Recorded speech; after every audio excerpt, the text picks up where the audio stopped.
Docteur Catherine Malfette-Milan, bonjour. Bonjour. Vous participez cette année aux Journées nationales de la conduite accompagnée du chien au manoir de Caen, en Ille-et-Vilaine. Nous sommes en 2022. Et vous avez choisi de nous parler du massage Tuina appliqué aux chiens. C'est bien cela? Oui. Alors qu'est-ce que le massage Tuina? Alors, le massage Tuina, c'est un massage ancestral. C'est l'ancêtre de tous les massages qu'on peut connaître aujourd'hui, le shiatsu, tous ces massages que vous pouvez connaître. Le massage Tuina, c'est un des 3 piliers de la médecine traditionnelle chinoise. On connaît principalement l'acupuncture, la phytothérapie et le 3e, c'est le massage Tuina. Donc c'est un mode de médecine, enfin c'est une thérapie chinoise. Voilà. Alors comment avez-vous eu l'idée d'appliquer cette idée formidable aux chiens? Alors en fait, je n'ai pas du tout commencé par le chien et je fais du massage Tuina sur les hommes et les femmes. Je fais du massage Tuina pour les 2 pattes, comme je dis. Et comme je suis vétérinaire, je me suis dit, pourquoi pas essayer de l'appliquer aux chiens. Mais j'ai été formée pour faire en humaine. Alors racontez-nous un peu, c'est captivant. Vous passez de l'humain à l'animal en tant que vétérinaire. Comment ça se passe pour le chien concrètement, votre massage Tuina, docteur? Alors comment ça se passe concrètement pour le chien? Pour le chien, c'est un massage. Je n'ai pas dit tout à l'heure, qui n'est pas un massage détente, simplement. C'est un massage qui peut être assez profond. C'est basé sur toutes les théories de la médecine chinoise, donc le yin, le yang, je ne vais pas refaire toute l'historique. Et sur les méridiens, donc on peut travailler vraiment en profondeur, ça va de la peau ça peut aller jusqu'à l'os, avec plus de 350 techniques manuelles, mais on n'est pas obligé de connaître les 350, j'en connais loin de 350. Il y a quelques techniques de base qu'on utilise et qui vont plus ou moins loin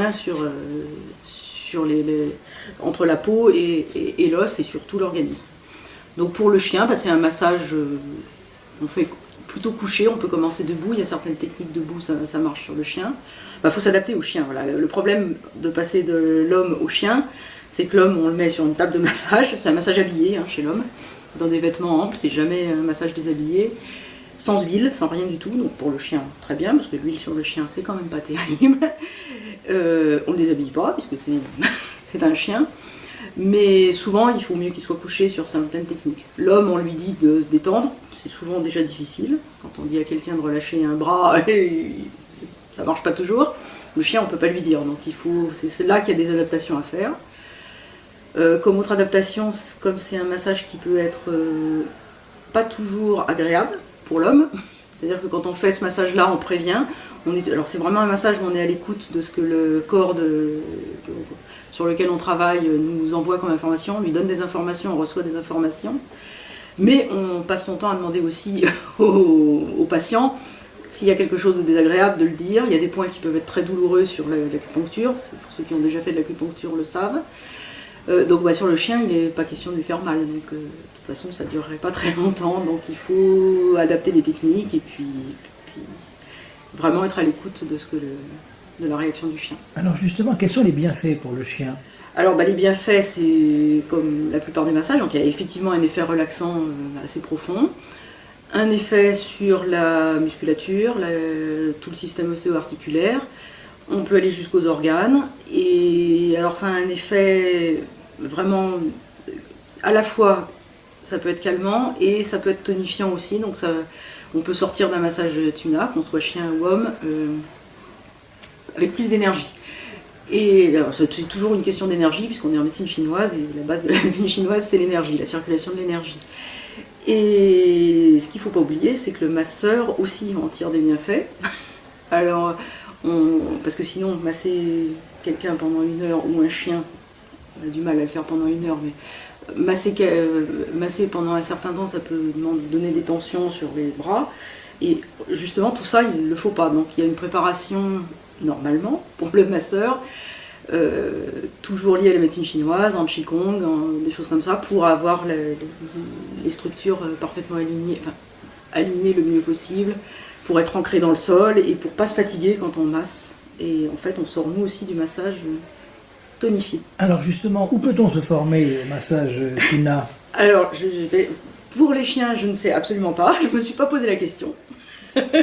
Pour l'instant, moi, je me suis formée par le biais du Qigong, parce que c'est souvent lié. Je disais que c'était un des 3 piliers de la médecine chinoise, mais ces 3 piliers sont adossés à d'autres pratiques, dans les arts martiaux et dans le Qigong, qui permettent aux masseurs de se préparer. Donc c'est par la pratique du Qigong que je suis arrivée au massage Tuina pour les hommes, et que ça m'a passionnée, et j'ai continué, voilà. Et je me suis formée pour le faire en humaine, ce que je fais déjà un petit peu, et maintenant pour le chien. Alors le massage Tuina, quelle est la complémentarité avec la méthode de la conduite accompagnée du chien? Alors l'idée pourrait être de trouver une activité un petit peu moins excitante que toutes celles qui existent entre le propriétaire et le chien, dans la mesure où ça peut être adapté au propriétaire, ce que je vais essayer de présenter, dans la mesure où comme comme beaucoup de disciplines, on peut la faire à différents niveaux. On fait la même chose, mais on n'est pas au même endroit de la spirale, et on n'a pas forcément les mêmes connaissances. Et donc on peut l'adapter au propriétaire sans problème, à condition de lui donner certaines précautions, à ne pas lui faire des points, mais le lien avec la catte, que ça peut être une activité tactile avec le chien. Les propriétaires ont tout le temps envie de tripoter le chien, donc ça peut être une façon un peu structurée de toucher son chien, sans croiser son regard tout le temps.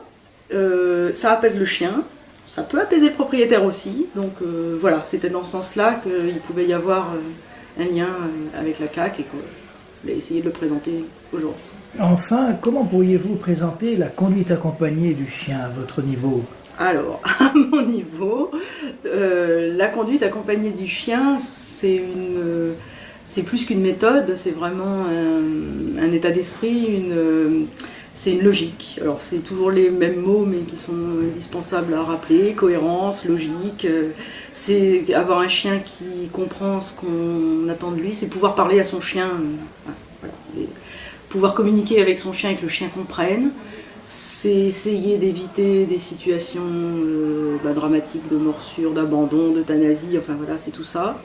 C'est tenir compte de la famille. Je trouve ça super d'avoir une méthode qui prenne en compte non seulement le chien, mais tout l'endroit où est le chien. C'est-à-dire que ça ne va pas être la même chose pour un chien de famille que pour un chien de travail, que pour une famille sans enfants, une famille avec plein d'enfants et des chats.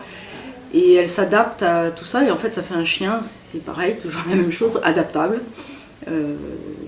Et ça permet de vivre des moments super avec son chien, mais que les gens en même temps, les familles puissent être bien avec leur chien. Que le chien soit bien dans la famille et que la famille soit bien avec le chien. Et pour terminer notre entretien, que pourriez-vous ajouter sur le massage Tuina appliqué au chien? En général, alors, ce que je peux ajouter, c'est que c'est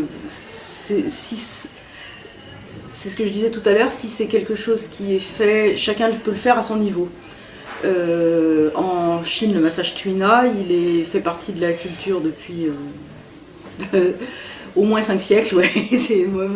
Voilà, au moins. On le retrouve depuis très très très longtemps, et il est de tradition de se faire soi-même des automassages. Et on n'a pas forcément toutes les techniques, enfin les gens qui font, quand je dis on, j'ai jamais vécu en Chine, mais je sais qu'en Chine, les personnes font des automassages depuis de génération en génération. C'est quelque chose d'ancestral, mais qui se fait sans avoir la connaissance pointue de tout ça. Et donc c'est quelque chose qui peut se transmettre facilement, et voilà, et qui apporte plein de choses. Docteur Catherine Malfette-Milan, je vous remercie. Merci.